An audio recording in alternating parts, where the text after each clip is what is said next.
Tetapi ambisi Jokowi adalah mempertahankan legasinya.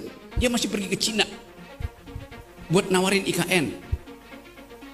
Dia masih mondar-mandir dari satu koalisi ke koalisi yang lain untuk mencari kejelasan nasibnya. Dia memikirkan nasibnya sendiri. Dia nggak pikirin nasib kita.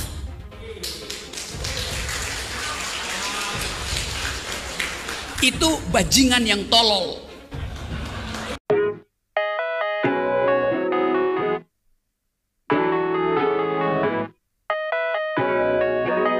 Roky Gerung, seorang pengamat politik yang dikenal kritis dan kontroversial, dilaporkan ke polisi oleh relawan Jokowi karena diduga menghina presiden. Apa yang sebenarnya terjadi?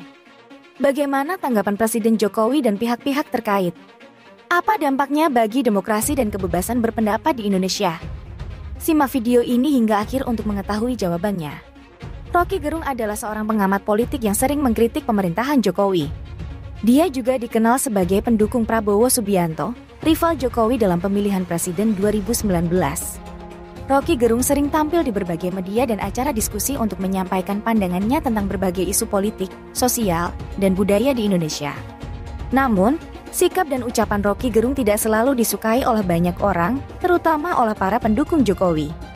Beberapa kali Roky Gerung dilaporkan ke polisi karena diduga melakukan ujaran kebencian, pencemaran nama baik, atau penghinaan terhadap presiden. Salah satu kasus yang paling menonjol adalah ketika Roky Gerung diduga menghina Jokowi dengan menggunakan kata-kata kasar dalam sebuah acara pada Juli 2023. Kasus ini bermula dari sebuah video yang beredar di media sosial yang memperlihatkan Roky Gerung sedang berorasi di acara persiapan aksi Akbar 10 Agustus 2023. Dalam video tersebut, Roky Gerung menyebut Jokowi sebagai bajingan yang tolol dan pengecut karena masih berupaya mempertahankan proyek Ibu Kota Nusantara, dalam kurung, IKN, dengan mencari investor dari Cina. Roky Gerung juga menantang Jokowi untuk berdebat dengan Jumur Hidayat, seorang aktivis yang juga kritis terhadap pemerintah. Video tersebut mendapat reaksi keras dari para relawan Jokowi yang merasa tersinggung dan marah dengan ucapan Roky Gerung. Mereka menganggap bahwa Roky Gerung telah menghina presiden yang merupakan simbol negara dan hasil pilihan rakyat. Mereka juga menilai bahwa Roky Gerung telah memecah belah bangsa dengan menyebarkan ujaran kebencian dan fitnah.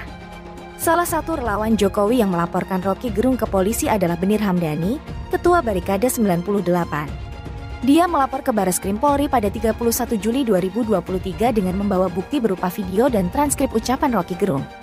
Dia mengatakan bahwa pernyataan Roky Gerung sudah masuk delik penghinaan terhadap presiden dan tidak bisa lagi dikategorikan sebagai kritik. Laporan Benir Hamdani tidak langsung diterima oleh polisi. Menurut Sekjen Relawan Jokowi, Rally Reagan, laporan tersebut hanya menjadi dalam bentuk aduan masyarakat, dalam kurung, Dumas, saja. Dia mengatakan bahwa polisi meminta mereka untuk melengkapi bukti-bukti lainnya sebelum bisa membuat laporan resmi.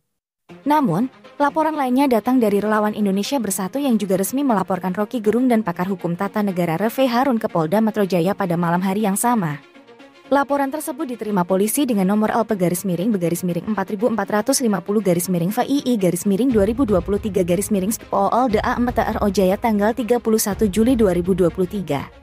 Ketua Umum Relawan Indonesia Bersatu Lisman Hasibuan mengatakan bahwa mereka melaporkan Roky Gerung dan Refy Harun karena diduga melakukan tindak pidana pencemaran nama baik dan penghinaan terhadap presiden.